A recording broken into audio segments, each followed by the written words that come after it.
The lunch rush had just begun when Emma dropped the tray. Porcelain shattered, and so did her composure, but not because of the noise. At table 7, an elegant older woman sat frozen, her trembling hands clutching a cup she couldn't lift to her lips. No one noticed the tears welling in the woman's eyes, until Emma realized she wasn't ignoring the chaos. She simply couldn't hear it. And in that quiet, invisible world, the shy waitress saw something no one else did, a silent cry for help. Emma was 24 and painfully shy, the kind of girl who spoke softly even when the cafe was empty.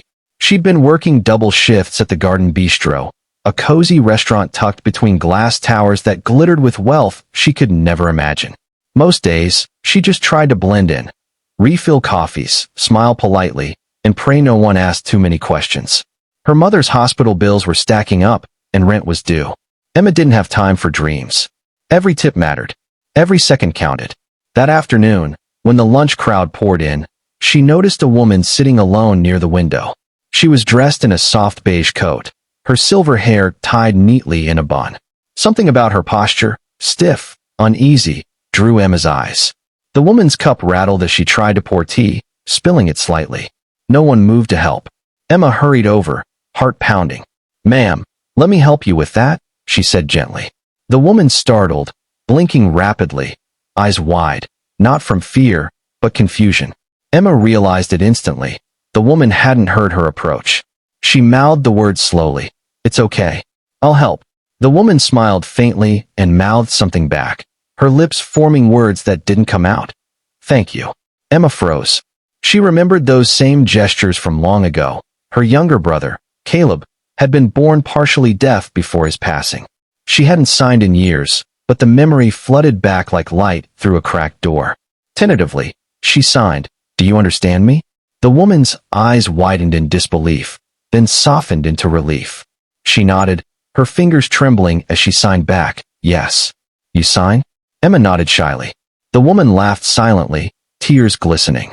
For the next few minutes, they spoke with their hands, awkwardly, beautifully, while the cafe bustled around them, oblivious to the conversation blooming in silence. Her name was Margaret, and she was waiting for her son, who was always too busy.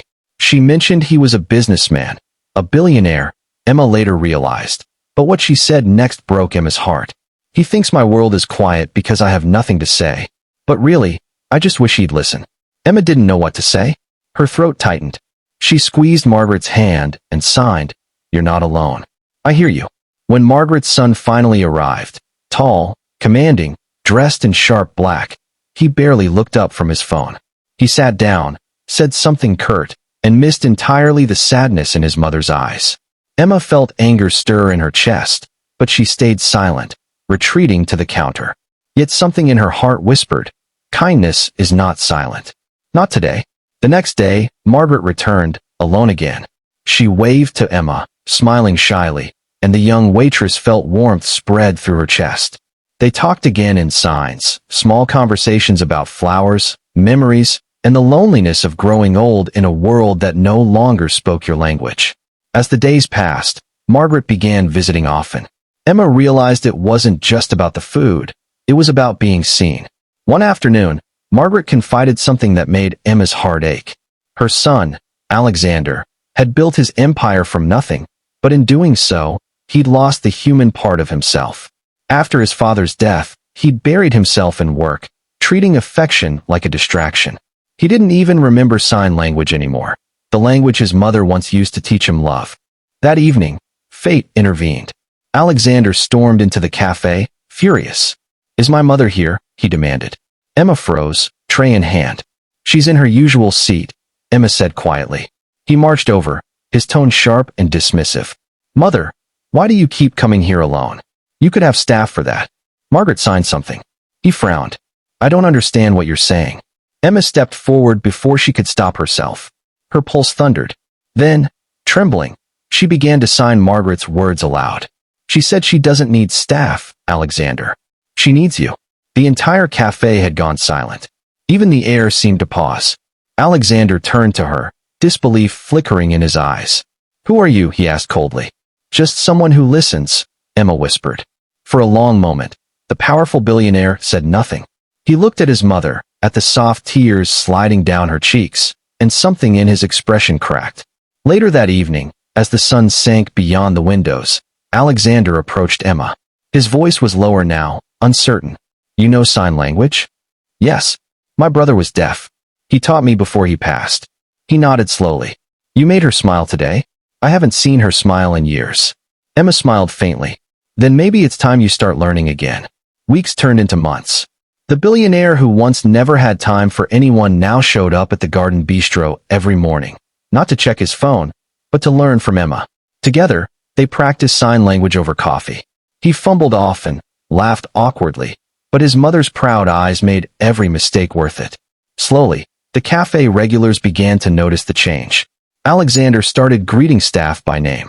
He tipped generously, listened carefully, and one day, quietly paid for Emma's mother's hospital bills without saying a word. When Emma found out, she confronted him, tears brimming. "You didn't have to do that." He smiled softly. "You gave my mother her voice back. The least I could do was return someone's peace." As months passed, the bond between the three deepened. Margaret often said through sign, "Kindness is a language the deaf can hear and the blind can see." One crisp winter morning, as snow fell outside, Alexander stood before his mother and signed, slowly, beautifully, "I love you." Margaret gasped, covering her mouth, tears streaming down her cheeks. The cafe staff clapped quietly, some wiping their eyes. Emma watched from behind the counter, her chest tight with joy.